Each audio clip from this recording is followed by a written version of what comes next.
चलिए आज एक ऐसे सफर की बात करते हैं जो एक साधारण से फोन से शुरू हुआ और लाखों दिलों तक पहुंच गया। लेकिन ये कहानी सिर्फ नंबरों या शोहरत की नहीं है। नहीं, ये उससे कहीं ज्यादा गहरी है। तो शुरू करते हैं। और कहानी की शुरुआत ही इस एक लाइन से होती है जो ना पूरे सफर का नजरिया ही बदल देती है। ये सिर्फ कामयाबी की कहानी नहीं है, ये टिके रहने की कहानी है, सर्वाइवल की। और यही वो फर्क है जो इस पूरी यात्रा को समझने के लिए बहुत जरूरी है। तो पहला पड़ाव, एक फोन और सच। आखिर ये सब शुरू कैसे हुआ? क्या कोई बड़ा प्लान था? नहीं, ये सब शुरू हुआ सिर्फ एक फोन और कुछ कहने की जिद के साथ। यही उस शुरुआत की असली सच्चाई थी। तो शुरुआत में था क्या? कोई बड़ा कैमरा? नहीं। कोई प्रोडक्शन टीम? बिल्कुल नहीं। इंडस्ट्री में कोई जान पहचान? जीरो।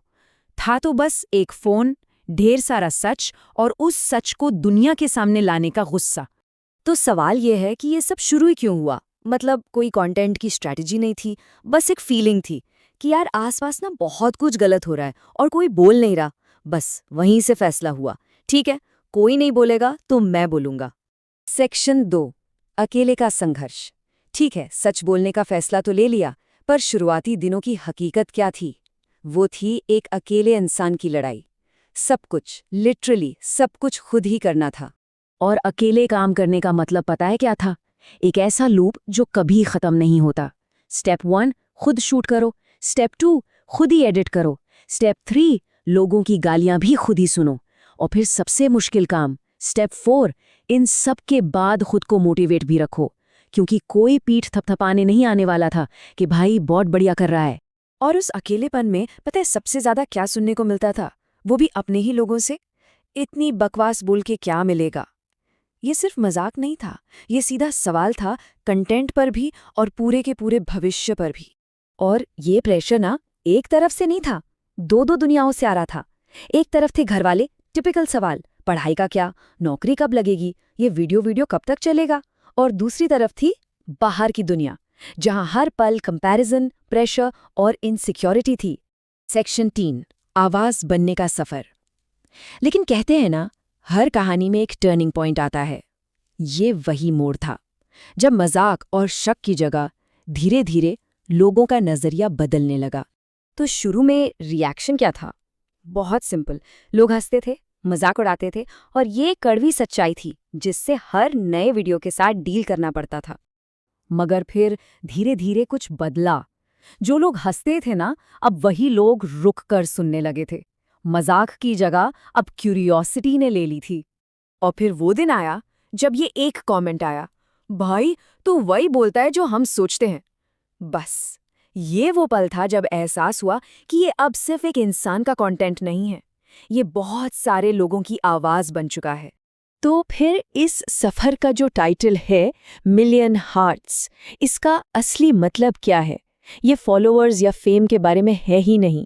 इसका मतलब है जब कोई वीडियो देख के ये महसूस करे कि वो अकेला नहीं है, उसे लगे कि कोई है जो उसकी बात समझ रहा है, या उसे ये हिम्मत मिले कि शायद मैं भी ये कर सकता हूँ। सेक्शन 4, फेम का असली चेहरा। तो ठीक है, आवाज तो बन गए, लेकिन इस चीज की एक कीमत होती है। और अब हम बात करेंगे फेम के उस असली चेहरे की जिसे अक्सर लोग देख नहीं पाते। देखिए, फेम के ना हमेशा 2 चेहरे होते हैं। एक वो जो हमें दिखता है, ग्लैमर, फॉलोअर्स, एक आसान सी जिंदगी, ये है इसका इल्यूजन। और फिर है इसकी हकीकत, ये भारी है, हर पल आपको जज किया जाता है और ये अक्सर आपको बहुत अकेला बना देती है।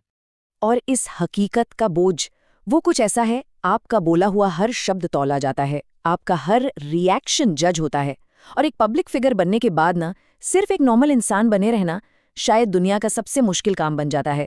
फैसले अकेले लेने पड़ते हैं और गलतियों का बोझ भी अकेले ही उठाना पड़ता है। तो अब आते हैं आखिरी पड़ाव पर, ग्रोथ यानी समझदारी। जब आप पर इतना प्रेशर हो तो टिके रहने का एक ही तरीका है, ग्रो करना।